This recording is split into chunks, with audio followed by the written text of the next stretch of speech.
terdapat pelamar yang memiliki nilai lebih tinggi atau sama dari sekolah negeri, kemudian terdapat pelamar berita yang tidak tercover. Artinya data bisa saja tidak terbaca karena sistem itu. Assalamualaikum warahmatullahi wabarakatuh. Halo teman-teman semuanya, selamat siang. Kembali hadir info P3K Guru 2022-2023.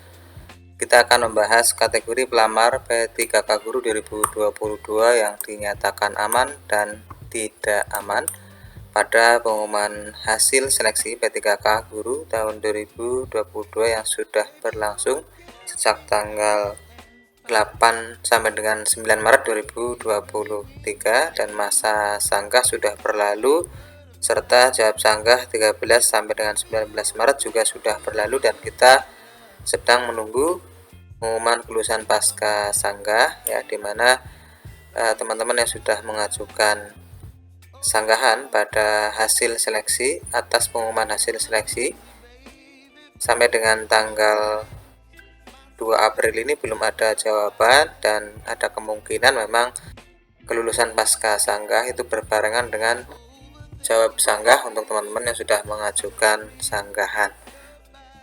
Sebelum kita lanjutkan, buat teman-teman yang belum subscribe channel ini silahkan klik tombol subscribe-nya, dan bagi yang sudah subscribe saya ucapkan banyak terima kasih. Baik, kita lanjutkan sifatnya diskusi. Buat teman-teman yang punya pendapat lain bisa isikan di kolom komentar. Dan ini sebagai keresahan kita karena sampai pada tanggal 2 April ini jawab sanggah dari teman-teman yang mengajukan sanggahan ternyata belum ada jawaban. Karena ini berkaitan dengan nasib kita yang memang di pengumuman hasil kelulusan seleksi P3K 2022 sebelumnya sudah aman ya, tapi biasa saja berubah sebagaimana disampaikan Bu Nunuk Suryani yang sudah mendapatkan penempatan, kemudian pengumuman pasca sanggah saja belum bisa dijamin untuk mendapatkan NIP, apalagi kita dalam tahapan ini masih pada tahapan pengumuman kelulusan pasca sanggah atau menunggu pengumuman tersebut ya. Untuk yang pertama yang dinyatakan aman ini apabila pelamar P3K 2022 prioritas 1 dan 2 dan 3 ya, semua prioritas yang sudah dinyatakan lulus dan dapat penempatan ya pada sekolah induk, tetapi sekolahnya memiliki kebutuhan dan membuka formasi sejumlah pelamar ini ya.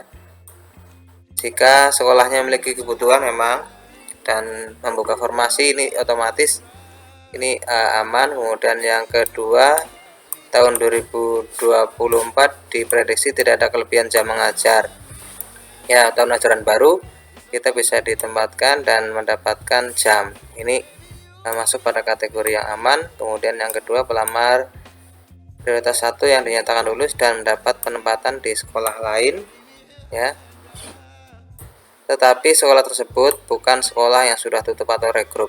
Kenapa ini terjadi? Karena ini sistem yang bekerja sekali lagi, dan bisa saja dari Pemda dan pemerintah pusat, dalam hal ini Kemendikbudristek, belum bisa sinkron terkait data-data yang sekolah yang sudah regrup atau sudah tutup. Kemudian bukan sekolah milik Kementerian Pusat, artinya kita ditempatkan bukan pada sekolah semacam sekolah kedinasan yang milik pemerintah pusat, itu sudah aman ya. Ini bisa saja karena sistem yang bekerja. Kemudian sekolah memiliki kebutuhan dan membuka formasi tidak melebihi kebutuhan. Jadi sekolah kita itu membuka formasi dan formasi yang dibuka tentu tidak melebihi kebutuhan. Misalkan butuh 2 ternyata membuka formasi 3, itu bisa dialihkan ke sekolah lain jika seperti itu. Kemudian tidak ada guru honor sebagai pelamar prioritas yang sama di sekolah tersebut. Kalau ada guru honor dengan prioritas yang sama, otomatis ini bisa tergeser ya jika terjadi demikian. Kemudian tahun 2024 diprediksi tidak ada kelebihan jam mengajar. Berikutnya adalah pelamar dengan kategori 1, 2, dan 3 dinyatakan lulus dan mendapat penempatan di sekolah sendiri meskipun sebelumnya sekolah tersebut tidak membuka formasi. Jumlah pelamar tidak melebihi formasi yang dibuka oleh instansi dalam satu daerah ya.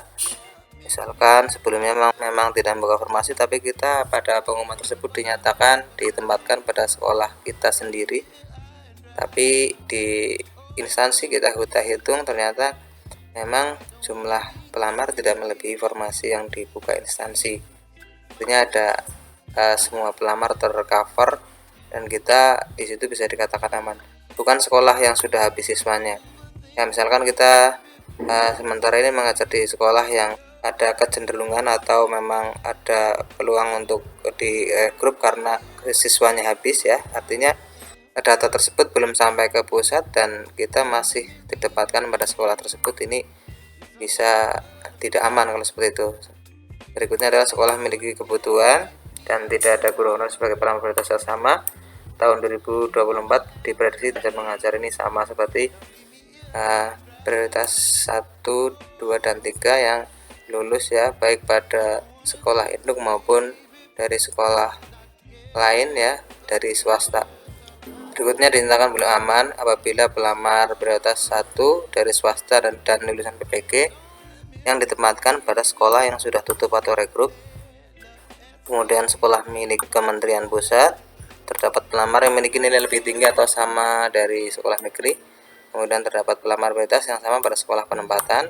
Jadi pada sekolah yang kita tempati, kita sebagai lulusan PPG atau dari swasta, ternyata ada pelamar prioritas yang sama di situ, yang tidak tercover. Artinya data bisa saja tidak terbaca karena sistem yang bekerja, sehingga di sekolah tersebut malah tidak diloloskan dari sekolah lain, justru yang dimasuki untuk di sekolahan yang sebenarnya ada guru honornya di situ dan memang melamar. Kemudian terdapat pelamar prioritas 2 dan atau 3 pada sekolah penempatan. Ini juga belum aman. Kemudian sekolah tidak memiliki kebutuhan, ya, jika dihitung berdasarkan analis beban kerja sampai tahun 2024 sebenarnya dia tidak butuh, tapi kita ditempatkan pada sekolah tersebut. Ini juga tidak aman, ya, bisa saja ada relokasi atau penempatan ulang atas usulan pada masa sanggah. Kemudian 2024 diprediksi tidak ada guru pensiun, ya, berdasarkan ini jabatan yang sama. Ternyata tahun 2024 itu kita ditempatkan pada sekolah yang kelebihan guru, sementara 2024 tidak ada guru pensiun. Pelamar prioritas 1 yang dinyatakan lulus dan mendapat penempatan, ya, ini yang dari sekolah negeri. Kalau yang tadi sekolah swasta dan lulusan PPG, tapi sekolah sudah tutup atau regrup, sama seperti di atas, sekolah milik Kementerian Pusat, ya. Kemudian sekolah tidak memiliki kebutuhan, sama. Berikutnya adalah pelamar prioritas 1, 2, 3 yang dinyatakan lulus dan mendapat penempatan, tapi terdapat pelamar lain pada satu instansi dengan peringkat nilai yang sama atau yang lebih tinggi. Ini dimungkinkan juga tidak aman dan ada perubahan.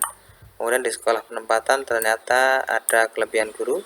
Sekolah penempatan ternyata tidak memiliki kebutuhan berdasarkan analisis beban kerja sampai tahun 2024. Ini beberapa kategori daftar pelamar yang dinyatakan aman dan tidak aman, karena semuanya berdasarkan apa yang disampaikan Dirjen GTK itu punya peluang yang sama. Posisi pengumuman sebelum pasca sangka masih bisa berubah, bisa yang tadinya lulus menjadi tidak lulus. Yang sudah pasca sangka saja nanti dimungkinkan ada yang tidak mendapatkan NIP, ya. Demikian teman-teman semuanya, semoga bermanfaat dan sifatnya diskusi. Buat teman-teman yang punya pendapat lain, silakan isikan kolom komentar.